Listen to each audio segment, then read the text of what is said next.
Angry Tommy.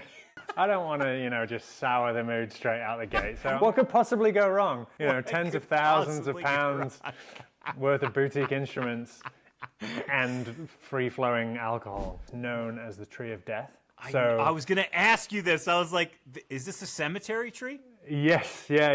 This Yes! is a cemetery tree, yeah. Welcome, guitar geeks, one and all, Tonewood aficionados. I am so excited to be here today with none other than Tom Sands. We decided to just put together a little, I guess we'll call it a podcast. We're a little unsure of the name at the moment, so in the comments right off the bat, if you want to name this bad boy, please do. We're going to talk about the Gibson SJ-200 custom Jimmy Page model today. We're going to share our honest thoughts, our unfiltered thoughts. We're going to see what Tom's building. He's actually got two special things. I don't know if he knows about the two special things. I know he knows about one special thing. Oh. But there's another one that I want him to delve into. And then we're going to chat a little bit about, well, what we're listening to. And we'll even include a builder that you may not know about, but you absolutely should. But before, let's talk to Tom. Tom, how are you doing today? Tom is a master luthier. He is a master educator. He is just an all-around swell chap. Wow. Who has a fine collection of hats. Tom, how are you doing? That is very well done.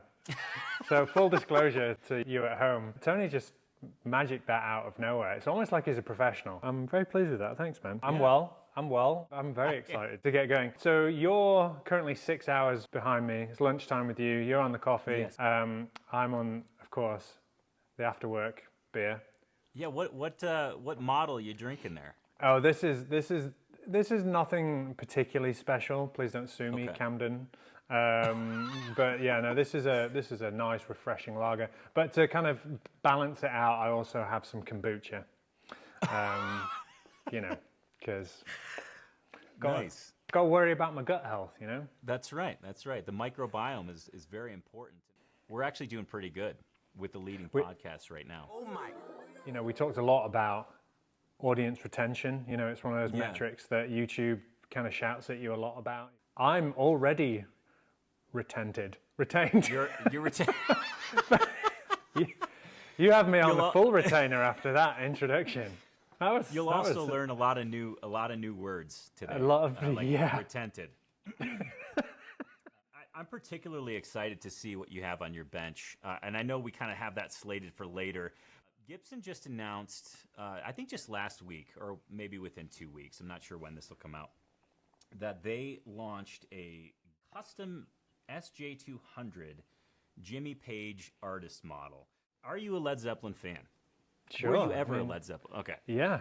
I mean, and that's one of the great acoustic guitar lines. That when did that album come out? 69.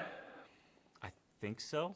Somewhere around then, and it's just such a classic line. As soon as that music started playing over the ad, it's the kind of line that it gives you chills. It's kind of goosebumps stuff. 100%. And I mean, how about you? Are you a Led Zeppelin? Oh yeah, I mean, I would say the first time I heard Led Zeppelin, my brother gave me a cassette, Led Zeppelin 1.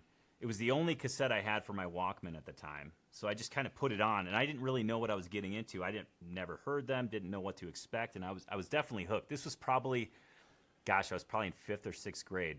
Guitar was not in my world. Definite music fan, but it definitely piqued my curiosity and kind of got me going down the black hole of classic rock, if you could just kind of broaden the genre there. More specifically, one of the things that shocked me about that was how good Jimmy Page looks for his age. I don't know how much makeup they had on him, but he looks, looks pretty good. Yeah, I mean, he's got to be like 115 or something like that? Yeah, 117, something like that. Yeah. I'm going to let you go first because I have thoughts. No. And, Angry Tommy.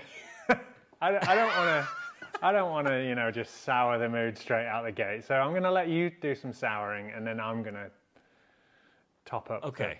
Sour cup. I don't. My thoughts, my hot take on this model was initially all sour. I thought there were terms flying around my head like cash grab.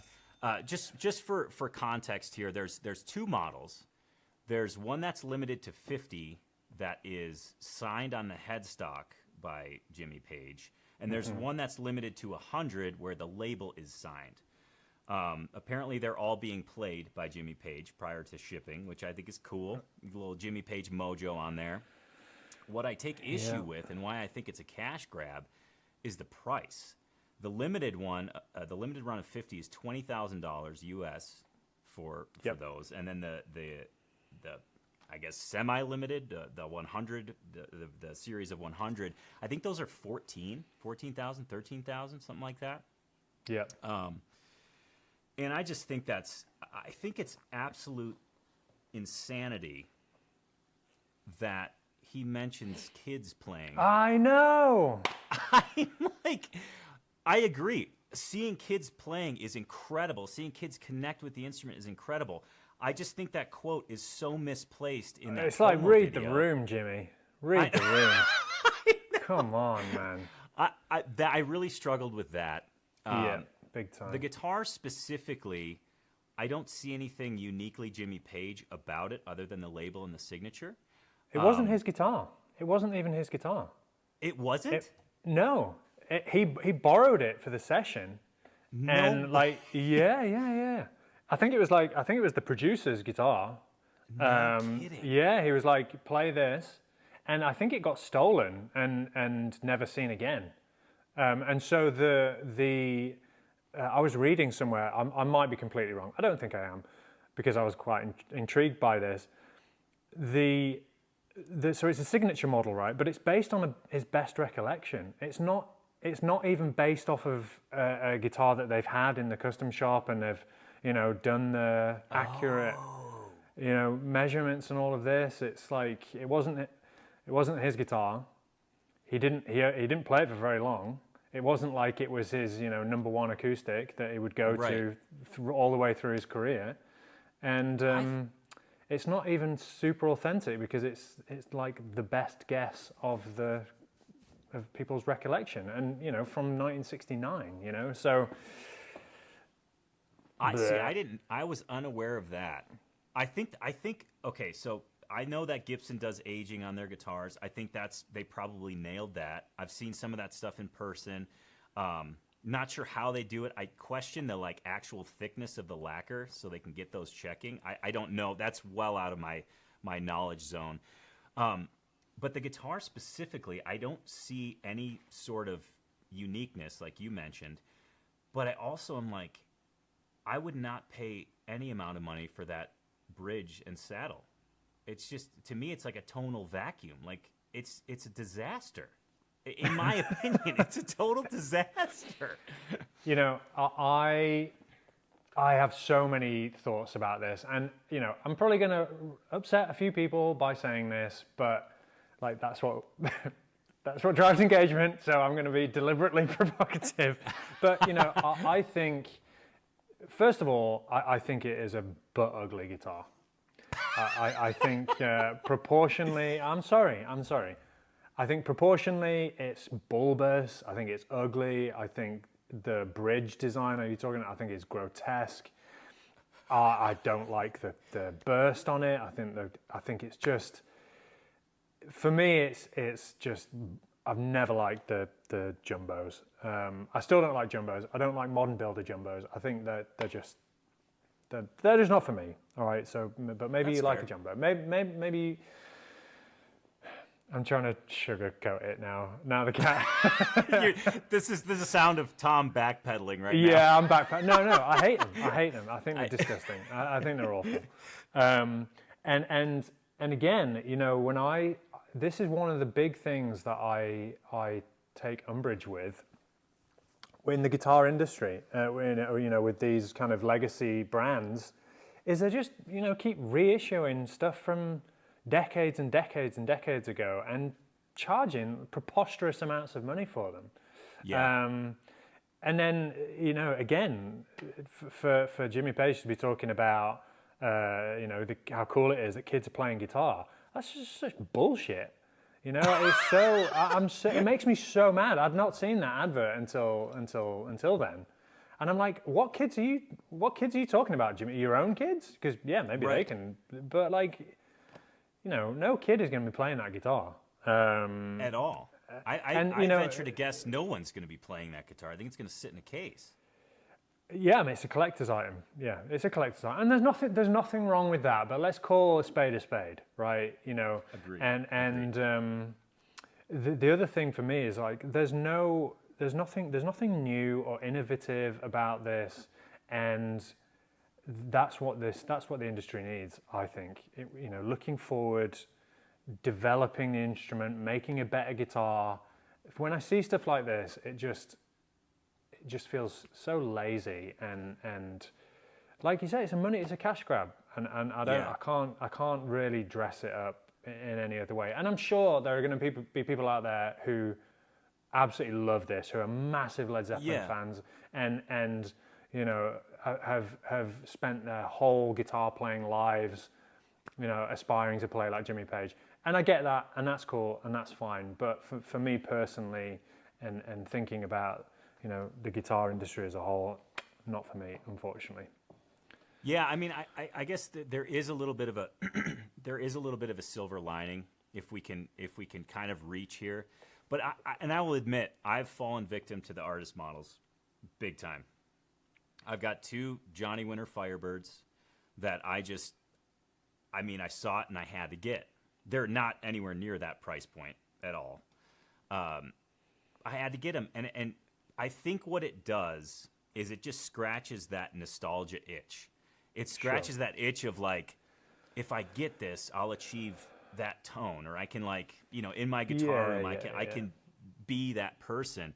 So I think in a way, artist models, and I'm talking broadband here, even the, you know, if we look at some of the lower price ones, Squier models, Fender models, etc., just kind of talking broadband, I think they serve a purpose, and they can get people interested in playing. They can ignite passion in somebody. They can really inspire someone to pick up the guitar and learn those songs that they loved.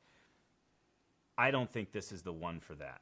I think this is absurdly priced, and I think what you get for the money is a signature and some sort of connection to Jimmy Page in a way. Which, again, I'm not criticizing somebody who's excited about this. I'm not criticizing somebody who gets it. If you're in a position to get this and it inspires you to play it and it just gets you super excited, awesome. Full steam ahead. Go for it. In my world, in my opinion, I think this is a miss. I think this is a hard miss by Gibson, and I think it's unfortunate that there are probably 150 people that will purchase all of these, and I think that it'll probably continue this cycle of these artist models that are just, I guess, to put it bluntly, just overpriced. Yeah, you know, I think you are far more diplomatic than me, and that was, you know, I knew that was where you were going to go, because you're such a kind-hearted person, as opposed to me, who's just a cynical British man, an angry, bitter, you know, so and so. But no, I think you're right. I think ultimately, you know, what is a guitar for? And you are right. If it inspires you, and if it makes you happy, and if having something like that in your guitar room, if it's gonna inspire you to pick it up and play, that's awesome. Whether or not people who own these are actually going to want to play these, like we said, because I think they are going to be collector's items, and when Jimmy Page dies, they're going to go up in value, and so on and so forth. You know, I think I'm just mad at the Gibson company. I'm not, you know, each to their own in terms of what you want to buy. You know, for me, you know, there's things like, you know, I'm a bass player, and when Fender brought out the Flea signature jazz bass, I was like, need me one of those. You know, I also, you know, the Mark Hoppus Blink-182 jazz bass. I was just like, I've got to get one of those, you know. So, you know, I do get it, because everyone wants to feel like a rock star, right? And everyone wants to feel like their idol, and that's why we love the things that we love. So from that perspective, fine. But yeah, aside from that, I'm curious what the folks that are watching think. I think in the comments it'd be fun fodder to just kind of get some general opinions about this particular guitar. Yeah. The pricing, what you get for it. I mean, please, no holds barred. If you love it, let us know, and if you hate it, let us know, and anywhere in between. Yeah. I want to move. Let's get positive. I don't want to start on a full blown negative tone. I want to. We see the retention just drop off. Let's get positive. Let's. I'm curious what you've been up to. For those of you who don't know Tom, he's a awesome builder. Tom's graciously built me two guitars that I absolutely love. I destroyed the first one. I just whacked it against the couch. But seriously, Tom is a fantastic builder. If you don't know Tom or his guitars, please check him out. Tom also educates so much on YouTube about tone wood, building in general, and just you're a wealth of knowledge. So since you're kind of, the angry British guy holed up in his shop, let's see what's on your bench. What have you been working on? Oh, dude, I am. Well, thank you again. That's very kind. Nice, kind words there. I am super excited because today I just strung up a brand new guitar, which is always a really wonderful moment. But what's even more exciting about today was that it was a brand new model. Ah. A brand new model. And I know you've had a little sneak peek and I've been sending in the odd photo, but this is a special little project. I'm going to... So... Here she is. Yeah, buddy. That is so cool to see strings on. Holy buckets. Good so this is our new parlor guitar. The naming conventions for our guitars, we have the large, the medium, and the small, and now we have the extra small. So this is the Litlin. This is our little parlor guitar, and very much based upon and inspired by my much beloved Matsuda parlor guitar, which I picked up a couple of years ago, and was just absolutely blown away by and just inspired to see what I could do with the smaller bodied format. And so yeah, this is German spruce, my kind of special reserve German spruce, and a particularly bonkers set of Brazilian rosewood. Holy. I'm sure you're going to see fingerprints absolutely all over this, but beautiful. And then we have just matching Brazilian rosewood everywhere else, on the fingerboard, on the binding, on the bridge, on the little bevel here. We just have the most, isn't that just the coolest? I've got to be careful, I'm not going to whack this off something, but... Yeah, don't pull a Tony. I know, dude. And then I'm showing this to Tony on my screen, but I'm sure we'll put some overlays on here. But this is the new parlor headstock design too. That is awesome. I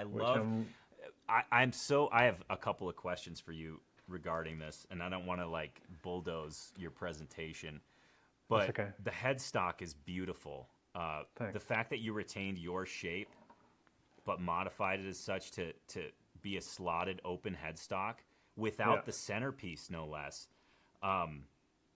What went into the development of this, the headstock in particular?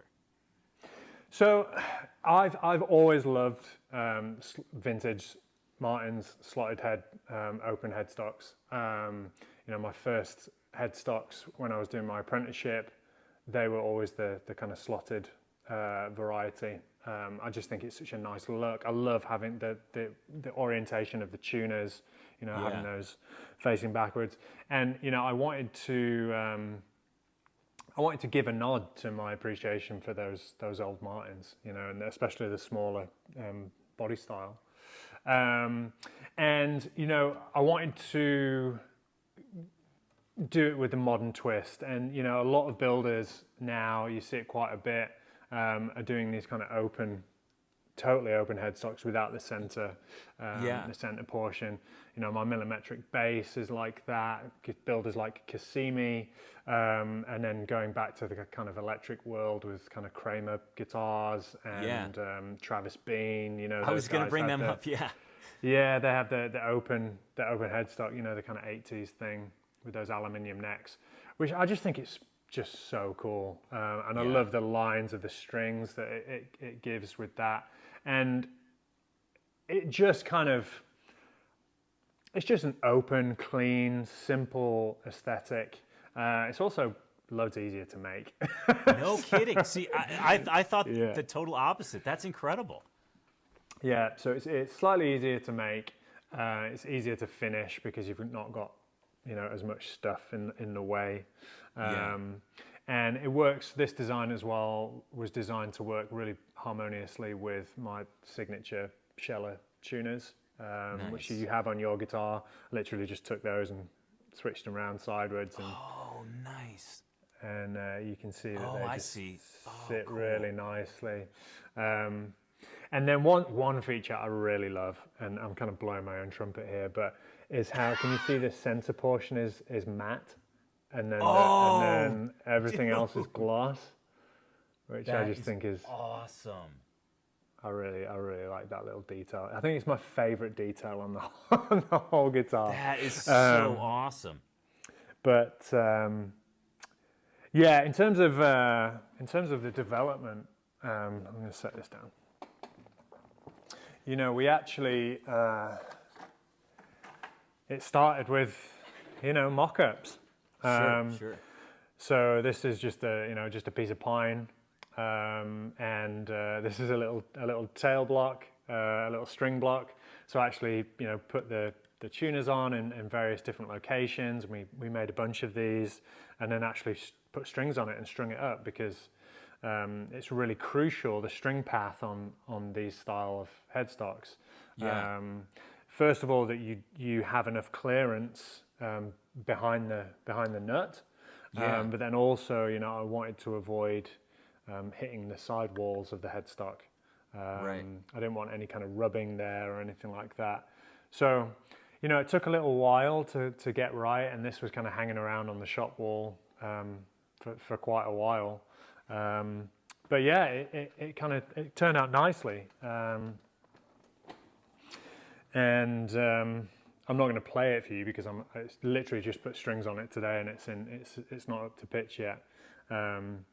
But the early indications are really good. I'm really excited about the sound of this guitar. You can usually tell, you know, when you string up a guitar for the first time, as you're kind of tuning it up, you get a sense for what it's going to be like when it's done. And you know, with this guitar, I made sure that I used all of the very best ingredients. So Brazilian rosewood, Spanish cedar for the neck, Brazilian everywhere else, and then some of the German spruce that I really love that we used on your guitar too. And you know, I was just kind of sitting it and playing some chords, and it's just, the whole thing is just reverberating and really kind of vibrating nicely. You know, the difficulty with this was always going to be trying to get a nice balanced response because it's such a dinky little guy. You know, I'm 6'3". You know, if I start, this thing is just it's so tiny.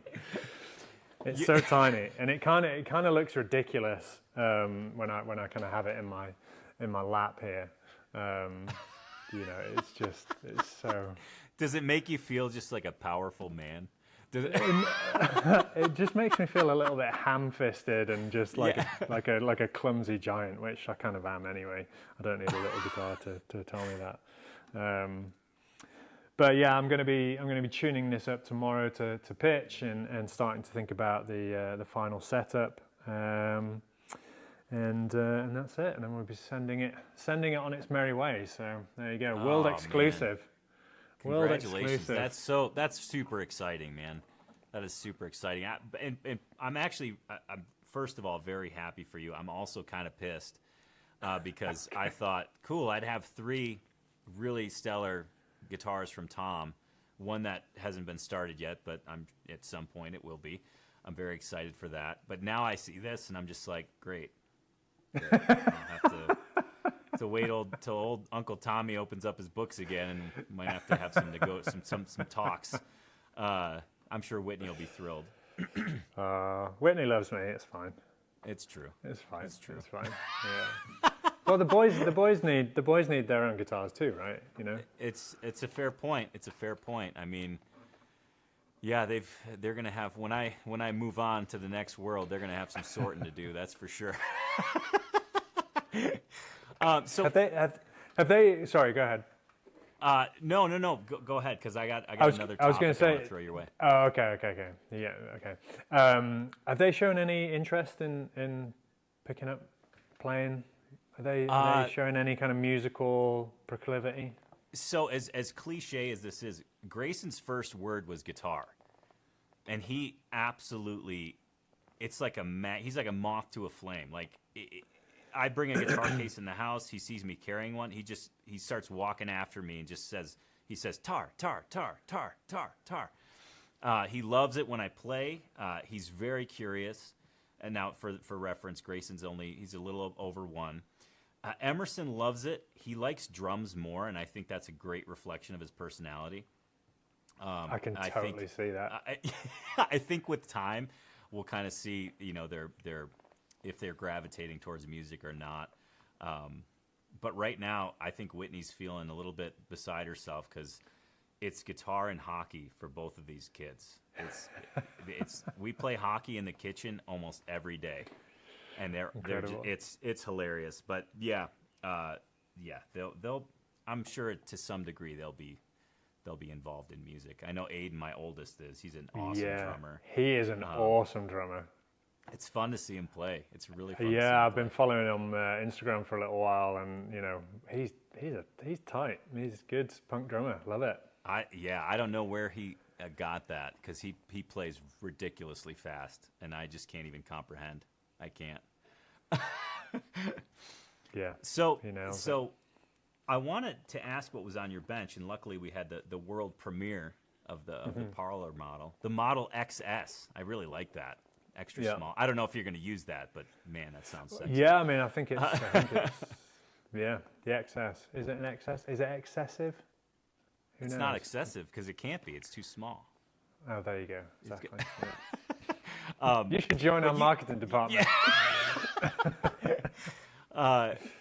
So you've been working on something else behind the scenes that is very much in the arena of guitar, but I guess it is in the arena of building guitars as well. Tell us about String Break. I think for folks in the UK, this is going to be something that's rather exciting. Okay, I actually have the oh God.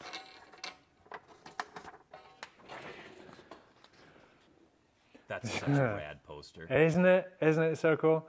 All right, so String Break, let's see. So, we all know and love guitar shows, and for a little while I've been thinking, we have guitar shows here in the UK, and they tend to be quite a bit bigger. They tend to be a little bit more focused on electric stuff. They tend to be super loud. And they tend to try and be maybe a little bit all-encompassing. So, big guitar stores turn up, and they have the vintage thing, and they have, so there's just, it feels like a lot. And for me personally, I find that very overwhelming. I don't deal with large groups of people so well, but I really like the community aspect of guitar shows. And I'm very fortunate and count myself as very lucky that I have, lots of friends in the industry whose work I really admire, and folks who I just really love hanging out with and don't get to see all that often. So I was talking to Will McNichol, who we both know, who's a phenomenal fingerstyle acoustic guitar player. He, for the last few years, he's been doing a one-day workshop for folks who want to learn about technique and playing in the style of Will. And I've attended a couple of these workshops and taken some guitars along, and just love that kind of intimacy of a small collection of people who are really passionate about acoustic guitars. And it just kind of got me thinking, and I was chatting to Will, and I was like, wouldn't it be fun to see if we could kind of expand this a little bit more and have like a day of more guitars from builders small shop builders that we all know and love, and combine it with some workshops, some masterclasses, find a really cool venue, and just have like a kind of guitar party, I guess. Something that's like laid back, it's relaxed, but we've got some really great builders and we've got some great masterclasses. And so we came up with the concept of String Break, which is going to be happening in the spring. In March, it's going to be at Rooster's Brewery, which is a craft beer craft brewery in Harrogate, which is my hometown. Nice. 22nd of March. And yeah, it's going to be a day of boutique guitars from some of the up-and-coming builders in the UK. We have this incredible poster that's been designed by Drew Millwood, who is a local artist that I've worked with on other special projects, namely Morticia, your guitar. He did the incredible designs for the brass etchings on your guitar. So yeah, there's going to be some great guitars, there's going to be masterclasses, there's going to be some great beer, it's at a brewery, there's going to be some street food, and I just think, you know, it's going to be a great hang time for the UK guitar community. I'm so excited. When you said that you were thinking about doing this, I was excited, and then when you launched it, I was like, this is so cool. Just the way that it's kind of a this might not be the right descriptor, but it seems just more accessible. I mean, when do you have that many smaller bench builders in the same location, being able to actually access the guitars that they make, see them in person, hear them, which is a rarity at guitar shows. Yeah. But then you said that there's going to be some classes. Will's going to do a class, is that correct? Yeah, so we're going to have Will McNichol's going to do a master class. We also have Ben Walker as well. We have Katie Spencer, who we both know. She's going to come and she's going to do a performance in the evening. And then hopefully, if we get time, we're going to do an open mic too. So people who who've attended the show, they're going to be able to pick up a guitar from a builder and jump up on stage and do some open mic stuff. And then hopefully as well, maybe we're going to try and do a little Luthier Q&A panel discussion and so cool. You know, really get into the nuts and bolts of kind of boutique building. So yeah. And this is, to the best of my knowledge, this is kind of smaller format. Is it? You said there's 150 spots available. Yeah. Is that right? Yeah. So it's a really small. I mean, with the ticket sales have been absolutely ridiculous. We've sold out of the early bird tickets already within like a couple of days. So we're kind of halfway through our ticket sales already, which is bananas. So it's going to be pretty small. It's going to be intimate. Hopefully, it's not going to be raucous and loud. You know, like some of the bigger shows are. So you are going to be able to hear the guitars. You're going to actually be able to spend some time with the instruments, spend some time with the builders, without feeling like you have to run around a million miles an hour to get a chance to see everything. So we wanted to keep it small. We wanted to keep it intimate. I wanted to kind of really curate the builders as well. So we have 17 exhibitors in total. Nice. We have a couple of electric guys. We've got a pedal builder as well. So, you know, I think there's going to be a little bit of something for everything. It's for everybody. We've got some more of the traditional style of builders.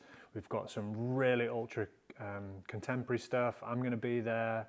So it's going to be a really nice mix. That's so cool. And I think everybody is under 40. I think all of the exhibitors are kind of under 40, maybe, you know, just a couple just over that. But so it's going to be a young bunch, and I feel like it's going to be representative of the kind of the current and the upcoming generation of builders. So it should be a nice little snapshot of the UK building scene currently. That's so cool. Now, where can folk, if they want a ticket, do they reach out to you? What's the So if you go, actually it's on Eventbrite. So if you go to Eventbrite and search for String Break, or alternatively, if you search for String Break UK on Instagram, or if you go on my Instagram, there's links in all the bios and all that kind of thing. Awesome. So yeah, it's one of those ones where, you know, it's the first time I've organized anything like this. I really didn't know what to expect. And I certainly didn't expect to have the response that we've had. So it's kind of taken me a little bit by surprise, and I'm kind of reeling from the, you know, the response to it. But you know, I think you're going to have to be gentle with us on this first edition. You know, hopefully first of many. You know, like I say, we have a great venue. We've got a great little team of people together, and I think people are going to have a really nice time. That's excellent. That is so cool. And it's at a brewery, so if you're not having a nice time, at least you can get drunk. What could possibly go wrong? You know, tens of thousands of pounds worth of boutique instruments and free-flowing alcohol. What could possibly go wrong? What have you been putting on the record player lately? What have you been listening to? Do you know? So I've been listening to a nice little smorgasbord of music. I'm really digging Shellac's latest album. You know, sadly we lost Steve Albini, the incredible musician and producer. But I've been listening to All Trains, Shellac's latest and last album. Do you know Shellac? I'm not familiar. No. Oh, Shellac of North America, dude, dude. Oh my goodness. But do you know Steve Albini? Yeah. He was so you know, produced everyone and anyone. Fantastic producer, but his band Shellac, you know, one of my favorite bands, noise band, grungy. It's bass, guitar, and drums. It is brilliantly shrill. It is extremely heavy. The riffs are incredible. The guitar sounds are like nothing else. Everything is just, you know, like Iggy Pop's first, the Stooges' first album. I think it was maybe the third album. They deliberately mixed it 10 dBs higher than was standard at the time, so that when you put the record on, it was just like instantly like, bah! You know, like blow you in the face. That I feel like that's what it's like listening to a Shellac record. It's just so abrasive and so harsh, but in a really controlled and lovely way. Awesome. I feel like I'm using words that don't go together there, but it's you know, fantastic. I think you'll really like Shellac. So I've been listening to that. I've been listening to Henry Parker's new record with David Ian Roberts. It's called Chasing Light. Henry is the partner of Katie Spencer. Oh, I knew that name sounded familiar. Yeah, so Henry Parker he's a phenomenal kind of almost like prog folk guitar player. Cool. His music is fantastic, and this record with a gentleman called David Ian Roberts, who I was not familiar with until this record came out. They've done a purely instrumental folk record, 2 acoustic guitars. You will absolutely love it. And coming from somebody who famously doesn't really like acoustic guitar music. Yeah, shocker, guys. I've been listening to this record on repeat. It is musically fantastic. Just that's the song, so great. So good, so good. And then I've also been listening to Izzy Yardley's new CD. This is her new EP, which is called Pull Back the Sea. She is an artist that I've known about for a couple of years, and we got her in for a session last weekend, which was just the most magical thing. She came with her partner, who is a stand-up bass player, a phenomenal musician in his own right. He's a session musician. He's worked on Billy Martin's latest record, and we do shop sessions here. We get artists down to try our new guitars, and we record sessions with them. And it's a really special thing to do. I've talked to you about it loads. When you build an instrument and then an artist comes and plays it and gets sounds from it that nobody else can. It's just truly magical. And Izzy came down, and we were just like transported to this world of just serene, gentle, pillowy. Just it was like being inside of a marshmallow or something. It was so beautiful. She just has the most gorgeous, soft, soothing, calming voice. I feel like her music should just be one of these like meditative apps. It was just amazing, and just to have just a simple setup of acoustic guitar and double bass. It was just beautiful. That's so great. So yeah, really been digging this. Reminded me a lot of the band This Is the Kit, who I've shared with you, I think, and you really liked. Another British band who are not actually based in the UK, but so I was really taken with Izzy's new EP, and I hope she won't mind me sharing this. Izzy was 6 months pregnant when she came and did this session, so she had a little baby bump, and was playing the guitar, with her little baby inside, and it was just it was a really lovely thing. It was really incredible. Nice to think that Izzy was playing the guitar and holding it against her belly, and those vibrations would be in utero, and it was really, really wonderful. So we had a lovely day with Izzy. Really lovely folk, English folk music. That is so awesome. Wonderful. So real contrast between harsh, abrasive American noise rock and gentle, flowing English folk. Man, that is how quite about you? The gamut. Oh, I also have a pretty wide range here. So I've been really into Will's new album, Will McNichol, with Inatet at Volume 2. Yeah, I ordered that when he did. I think he did a pre-order. It showed up, and it's been living on the turntable. So I love listening to Will play. He has an exactness and almost like a surgical precision when he plays that I just can't comprehend. I can't. But to match him with a string section is just the arrangements are bananas. The compositions are beautiful, and I think it's a really cool setting to hear Will's songs in. I think the recording quality is outstanding as well. Yeah, it really is. So that's the first one. I'm trying to think. Have you ever heard the band Death? Oh, dude, seriously, yeah. So I've been getting into them. It's like I compare them to Metallica, but that's not accurate. I think they're heavier than Metallica for sure. I'm just trying to create some context around how they sound. Well, I've been digging into them. There's that Netflix doc about them, isn't there? If there is, I haven't seen it. Yeah, because I think they're kind of cited as one of the first punk bands. I think, like, were they around in like the 70s in like New York? It might have been late 70s. I don't know for sure, but this is a band that I've been hearing about. People saying, "Oh, if you like metal, you got to listen to him. You got to listen to him." I started listening to him, and that was just a full-on jump into the whole Nice. catalog. Yeah. So that's been one that I've really been digging.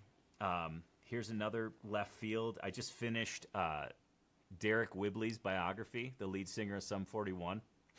So Okay. I've been revisiting a lot of Sum 41. Nice. Dude, yeah. What was the book like? The book was wickedly eye-opening to the music industry. He had a lot. He was a troubled guy, right? He had a lot of. Yeah. Didn't he nearly die? Yeah. His liver and kidneys failed. Yeah. He was in the hospital for a good long time. But it goes into his childhood, they got signed as a band very young. He didn't even finish high school because he was signed to a record deal. And it's fun. It took me back to like high school and that time. And just put more context around their music. And I'm kind of a sucker for that. Once I fall into like a biography or learn more about an artist, it kind of pulls me back in, and it gives a little bit more aura around the albums, the songs, and I kind of feel like I have a little bit more understanding. So that's been a fun one to get into.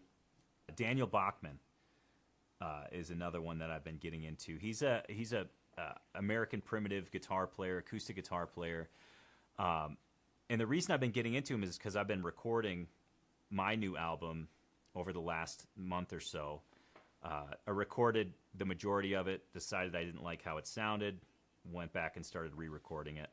But I was looking for various references, you know, for tone and for kind of just overall vibe of recording. And I started getting into his stuff again. And it's just so free. It's very improvisatory. That's another new word we can. There you go. There you go.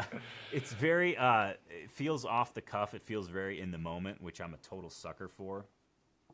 So I've been getting into him. I'm trying to think of the specific album. Hold on, I'll find it. Orange County Serenade. That's what it's called. You need to send me that. That sounds good. It's very, very good and just enjoyable to listen to. It's got a lot of dissonance, which I'm a huge fan of. And, yeah, totally.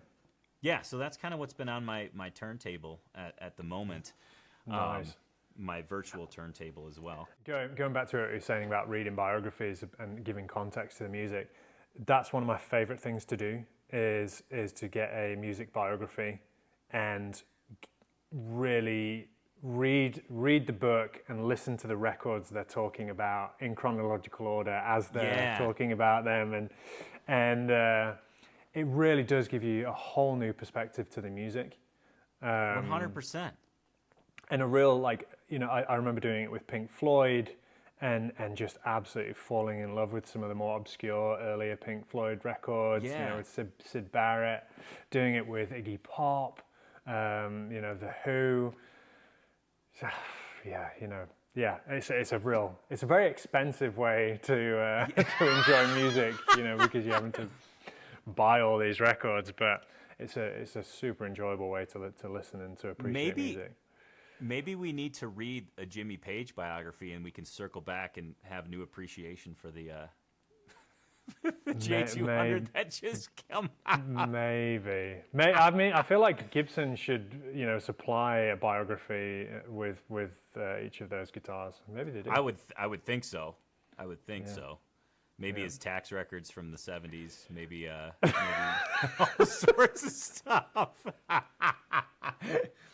This or that. Okay. So I'll start. Okay, and I'm coming up with these off the top of my head. Oreos or Chips Ahoy? Well, I don't know what that is. So, that's right. Okay. Chips okay, Ahoy. fair. I like Oreos. Okay. I like so Oreos. You do have Oreos. We have Oreos, but I don't know what Chips Ahoy are. They're just like a packaged chocolate chip cookie. Okay. Well, I like Oreos a lot, so I'm going to go with those. Yeah. Are they called Oreos in the UK? Yeah. Okay. And we pronounce them the same way and spell them the same way. Wow. Yeah. I'll be right at home. I'll at least be able to eat cookies when I'm home. Yeah. I'll start a petition to bring Chips Ahoy. Chips Ahoy. Chips to the Ahoy. UK. Yeah. Okay, I got another one for you. Go on. Standard coffee or fancy coffee drink? Depends on the mood.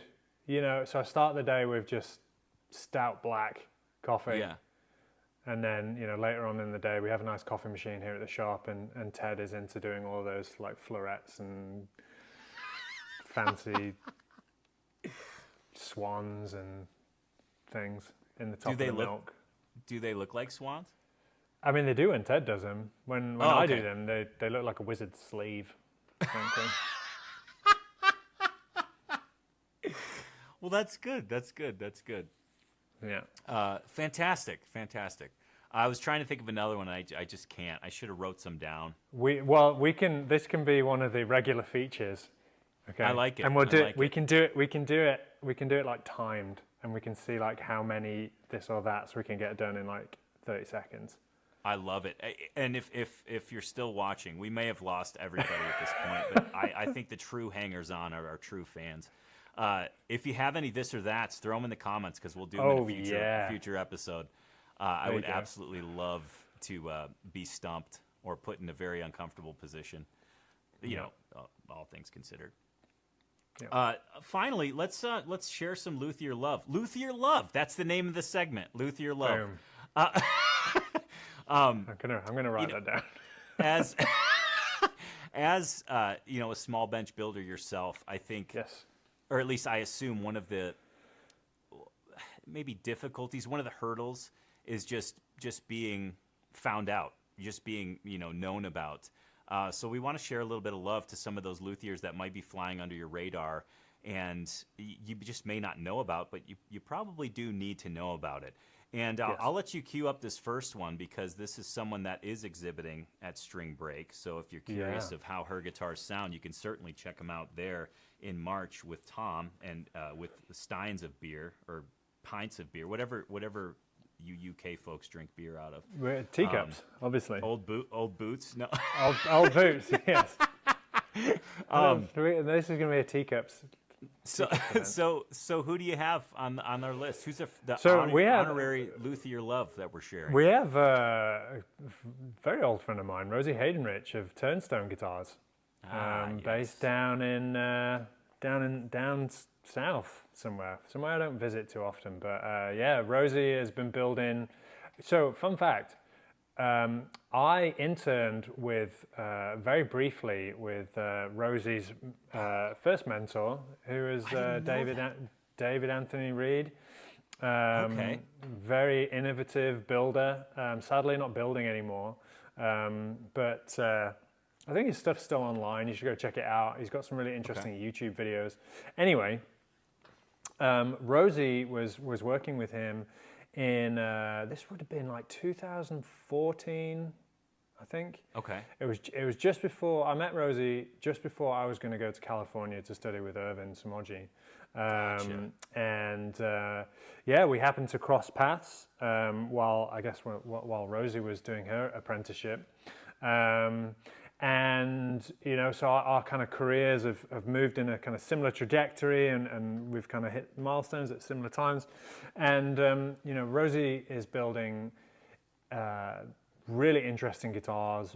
She's kind of, I guess you would be known for kind of pioneering the use of English timbers, domestic woods in her guitars. She's been a big proponent for alternative timbers that you'll have never seen on acoustic guitars before, especially when it comes to top woods as well. In the UK, we're not blessed with mountain regions, so we don't get those high elevation timbers like your European alpine spruces.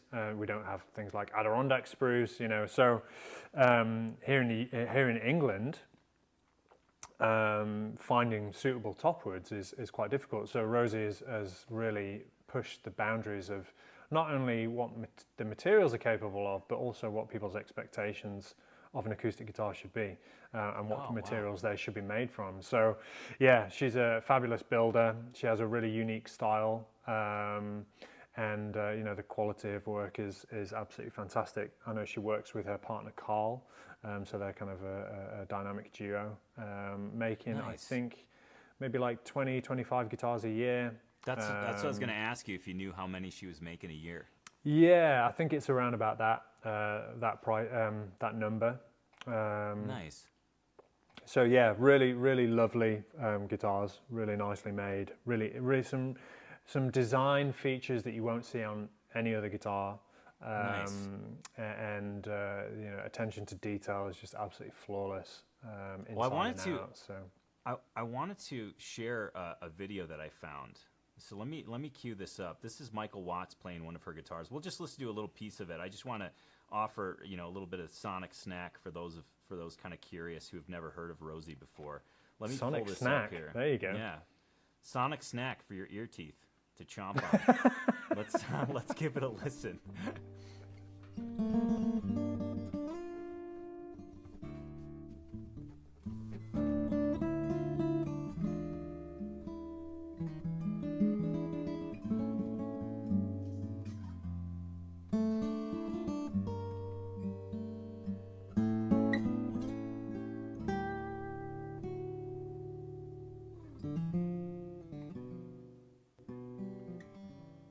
I mean, Perfect. that's absolutely banana. The low end on that guitar is ridiculous. I feel like.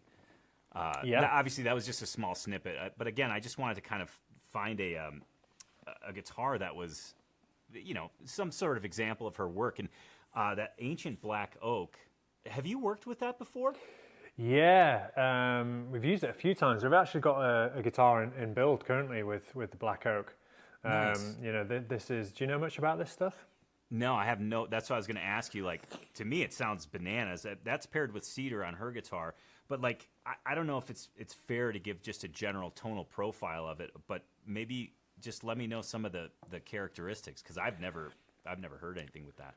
Yeah. So black oak. I think we've built with it maybe 4 or 5 times now. This is wood that comes from the fens in the UK, so the kind of low flatlands down in the southeast and East Anglia, and the black oak is carbon dated to be usually between 3,000 and 5,000 years old, and that jet black color that you see is as a result of it being submerged for since the Neolithic period, basically, and over all of that time in the anaerobic conditions of the bog, essentially, the minerals in the water react with the tannins in the oak and turn it jet black, and that's throughout the whole tree. So when these trees are kind of brought up from the soil and cut, they're jet black all the way through. Whoa. And what's really interesting is that it undergoes all of these kind of cellular level changes as a result of just being underground for so long and not rotting.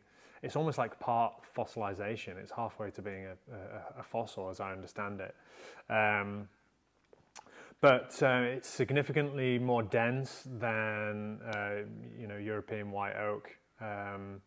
And what I didn't realize was oak trees, as they were then, are very different to oak trees as we have now in the UK. So you think about a gnarly old oak tree, you think of these very squat, wide, gnarly old trees. Yeah. But back when the ancient oak was standing, so 5,000 to 10,000 years ago, that area of the UK was covered in oak forest, and the oak trees were really tall and slender because they were kind of all growing together, and they were all kind of chasing the light. Whereas oak trees today don't seem to have that competition, right? They might be kidding. Just So the wood is totally different, and I can't, off the top of my head, I don't recall the density numbers, but I kind of tend tonally, I kind of put it in ebony kind of character, ebony tonal profile. So not super heavy on the overtone content that you might get from something like a rosewood, but also not that kind of, it's so difficult putting words to sound, but not leaning too much in the opposite direction of your kind of mahoganies and koas and maples and that kind of thing. So, I like to pair it with redwood if you want a kind of warmer, rounder sound, but I really like it. I think it performs really nicely with a European spruce. Awesome. So, but I know that Rosie builds with it quite a bit. I know that she's used English yew. What is that? So this is a major tangent. So English yew is a really interesting timber. The botanical name is Taxus baccata. Again, it's another ancient tree that's kind of shrouded in folklore here in the UK. And it's a very interesting timber in that its strength is inversely proportional to its elasticity. So it is very, very elastic, but it's also very, very hard and very strong. So it bends without wanting to break, but it's also very dense and very, very hard. Its hardness is inversely proportional to its stiffness. So traditionally, they used to use it for longbows, for archery, because they could get loads and loads and loads of tension on it without it wanting to break and be brittle and snap. So Rosie, upon learning that statistic, that kind of that fact about you was like, well, in that case, maybe that's going to work really nicely for a soundboard. It's known as the Tree of Death. I was going to ask you this. I was like, is this a cemetery tree? Yes, yeah. This yes! is a cemetery tree, yeah. So the story goes that it was planted in cemeteries because it thrived on the putrefaction of decaying corpses. This is incredible. Whether or not that's true, I don't know. I think it's more likely that every part of the yew tree is deadly poisonous. So you got to be really careful when you work with it. The dust is pretty toxic. It was actually, they were a sacred tree to the pagans who before the Christians came along, the pagans really worshipped and revered the spiritual power of the yew tree, because they have this thing where we have these yew tree circles in the UK where you have these circles of yew trees, and what's really cool is that they all come from the same root system. So when a yew tree drops its branch and the branch touches the ground, it roots and a new tree will grow. So you actually can have these huge yew tree circles that are all the same, essentially the same tree, genetically the same tree. And they can be like tens of thousands of years old.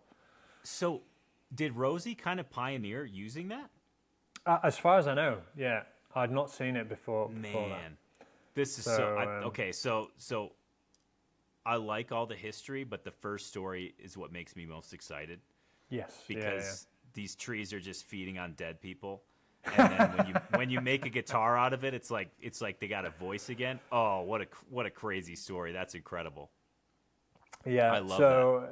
Yeah, Rosie's work is very inspiring, and it's really inspired me actually to take a look at a little closer at UK timbers, and I won't go into too much detail, but that is a part of the little surprise that we're going to be bringing to String Break. So watch this space on UK timbers. But yeah, definitely go check out Rosie's work. Fantastic builder, yeah. I'm sure many people will know about her, because I place her firmly in the upper echelons of contemporary lutherie. So. Well, this has been a blast, man. I thank everybody for watching. Let us know in the comments what you think. If there's any topics you want us to hit, anything you want to learn about. We're kind of open. This is a new thing for us, something we've wanted to do for quite a while, and to be able to hop on and share our conversations with everybody I'm certainly looking forward to it. Hopefully you all found benefit from it. So let us know what you think in the comments. Let us know about topics or things you want us to cover. And with that, Tom, I'm going to cheers you with my coffee. I'm on the kombucha now. You're on the kombucha. Cheers to the microbiome. Yeah. Cheers to gut health. I feel like I should say namaste or something like that. We're gonna do what's the pose in yoga, the sayonara pose. It's at the end. The shavasana, where you just lay there. Oh wow, look at you. Yeah. Okay. So everybody hang out in your sayonara shavasana pose, and we'll see you. Wow. We'll hang on our next episode. Thanks everybody for watching. Cheers. Thanks very much. See ya.